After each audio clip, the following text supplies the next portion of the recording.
This is so exciting. I honestly, sorry, it's unbelievable that I get to do stand-up comedy here at the Palais in Melbourne, because I'm from Sri Lanka, and I used to be an accountant. Yeah, a Sri Lankan accountant. So not just a money cruncher, but a curry-munching money cruncher. It's crazy.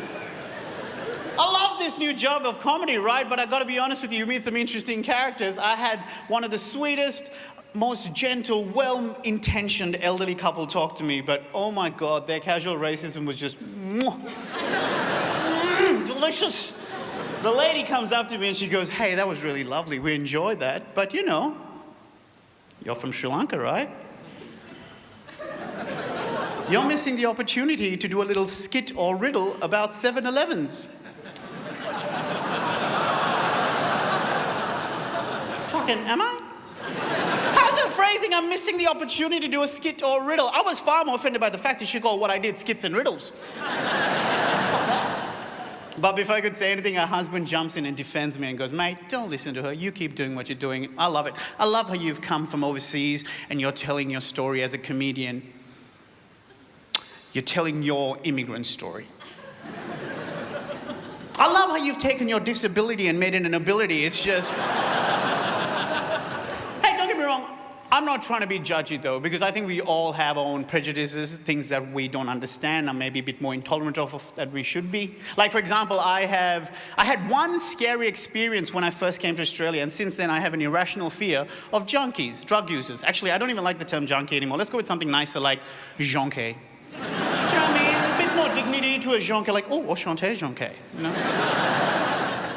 What happened to me was, as a 19-year-old, I come here, about 2 months I'd arrived, I'm scared, I've left my parents for the first time, I'm in this new country, and out of nowhere one night, this fucking jonquet comes into my vision and goes, "Excuse me, mate, do you have a spare durry?"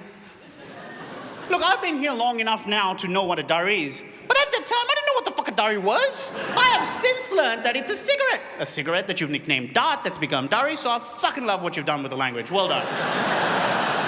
Just a nation of poets, a bunch of Banjo Pattersons. I get it.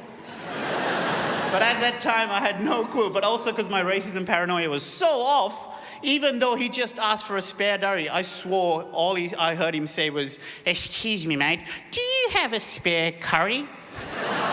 And my brain just fucking malfunctioned. I'm like, what the fuck does he mean?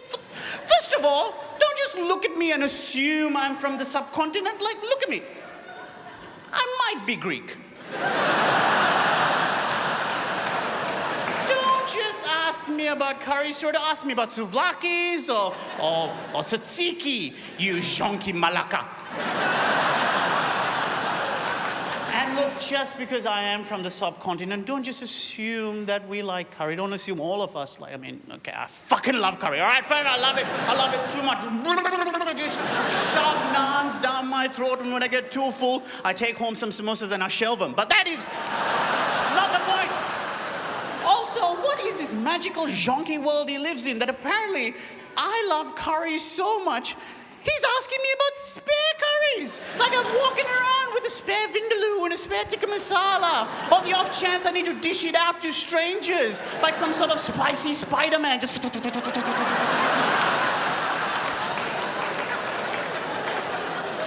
I said, "What do you say, man? I don't want any trouble. I just want a cigarette." I'm like, "I'll give you a cigarette. Actually, you know what?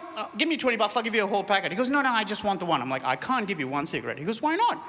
I'm like, "Mate, it's 7-Eleven store policy. I can only sell a packet at a time." It's not true. It's just a little skit and riddle. That's it from me. Enjoy the rest of your night. See ya.